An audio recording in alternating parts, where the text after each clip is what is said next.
என் சீஸை நகர்த்தியது யார்? ஹா. ஹாவின் குணாதிசயங்கள். ஹா தன்னம்பிக்கையுடன் புதிர்கட்டத்திற்குள் மீண்டும் நுழைந்தான். சில சமயங்களில் சிறிதளவு பயம் நல்லதுதான் என்பதை அவன் அறிந்திருந்தான். ஏதேனும் செய்யாவிட்டால் விஷயங்கள் மோசமாகிவிடும் என்று பயம் கொண்டிருந்தால் தேவையான நடவடிக்கை எடுப்பதற்கு அது உதவும். ஆனால் எதுவுமே செய்ய முடியாத அளவுக்கு பயந்து போயிருந்தால் அது நல்லதற்கல்ல. மீண்டும் ஒரு வாய்ப்பு கிடைத்தால் தன் சௌகரியமான இடத்தை விட்டு விரைவாக வெளியேறி மாற்றத்திற்கு ஏற்ப தன்னை மாற்றிக்கொள்ளப் போவதாக அவன் தீர்மானித்தான். ஒரு பொழுதும் எதுவும் செய்யாமல் இருப்பதை விட தாமதமாக செய்வது எவ்வளவோ மேல் என்று உணர்ந்தான். புதிர்கட்டம் அவனுக்கு குழப்புவதாக இருந்தது. கடந்த முறை அங்கு அவன் வந்தபொழுது இருந்ததை விட விஷயங்கள் இப்பொழுது மாறியிருந்தது போல் அவனுக்கு தோன்றியது.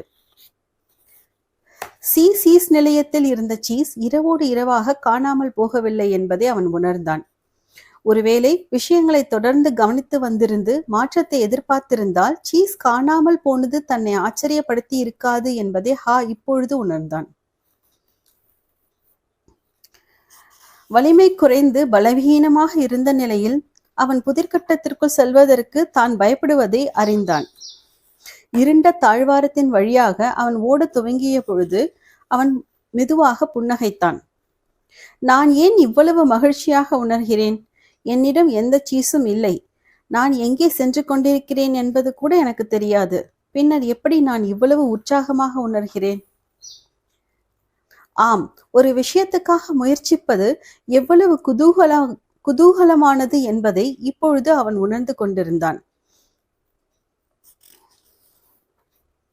தான் இழந்து கொண்டிருப்பவற்றை பற்றி சிந்திப்பதற்கு பதிலாக தனக்கு கிடைக்கப் போகக்கூடிய லாபங்களை பற்றி ஹா சிந்திக்க துவங்கினான். அவன் புதியதாக ஒரு சீஸ் நிலையத்தை கண்டுபிடித்ததாக கூட கனவு கண்டான்.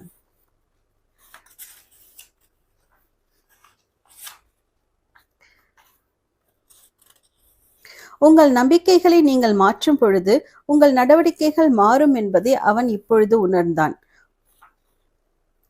தான் விரைவாக மாற்றத்தை எதிர்கொண்டு சீஸ் நிலையத்தை விட்டு முன்னதாகவே வெளியேறி இருந்தால் இன்று நல்ல நிலையில் இருந்திருப்போம் என்பதையும் மாற்றம் ஏற்கனவே நிகழ்ந்து விட்டது என்ற விஷயத்தை மறுத்து தன் நேரத்தை வீணடிப்பதற்கு மாற்றாக மாற்றத்தை அவன் எதிர்பார்த்திருந்தால் இந்நேரம் அவன் புதிய சீஸை கூட கண்டுபிடித்திருக்க கூடும் என்று உணர்ந்தான்.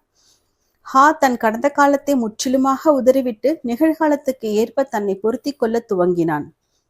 தனக்கு பரிச்சயமே இல்லாத ஒரு தாழ்வாரத்தின் வழியாக அவன் ஓடிக்கொண்டிருந்த பொழுது அதன் மூலையை சென்றடைந்து அவன் சீஸ் நிலையத்தில் புதிய சீஸை கண்டுபிடித்தான். உள்ளே சென்ற பொழுது அவன் கண்ட காட்சி அவனை திக்குமுக்காட வைத்தது. அங்கு எல்லா இடத்திலும் ஏராளமான சீஸ்கள் உயரமாக குவித்து வைக்கப்பட்டிருந்தன. அங்கு தான் கண்ட எல்லா சீஸையும் அவனால் அடையாளம் காண முடியவில்லை. அங்கிருந்த சில சீஸ் வகைகள் அவனுக்கு புதியதாக இருந்தன.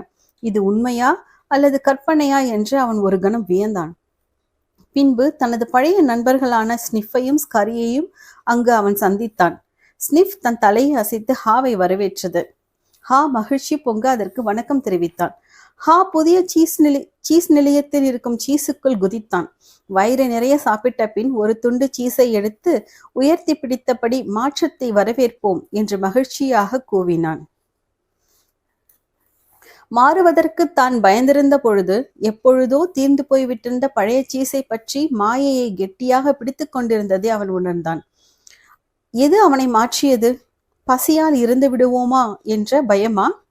நிச்சயமாக அந்த பயம் தனக்கு உதவி உள்ளதை நினைத்து ஹா புன்னகைத்தான். தன்னை பார்த்தும் தன் தவறுகளை பார்த்தும் தான் சிரிக்க கற்றுக்கொண்டவுடன் தான் மாற துவங்கியதை உணர்ந்தான். மாறுவதற்கான வேகமான வழி உங்கள் சொந்த தவறுகளை கண்டு சிரிப்பதுதான் என்பதை அவன் உணர்ந்தான். கடந்த காலத்தில் தான் செய்த தவறுகளை ஆய்வு செய்து தன் எதிர்காலத்தை திட்டமிடுவதற்கு அவற்றை பயன்படுத்தினான்.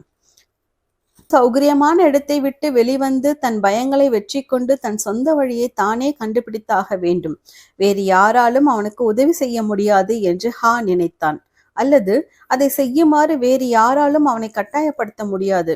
மாறுவதில் உள்ள அனுகூலத்தை தானாகவே தான் உணர்ந்தாக வேண்டும் என்று ஹா அசை போட்டான்.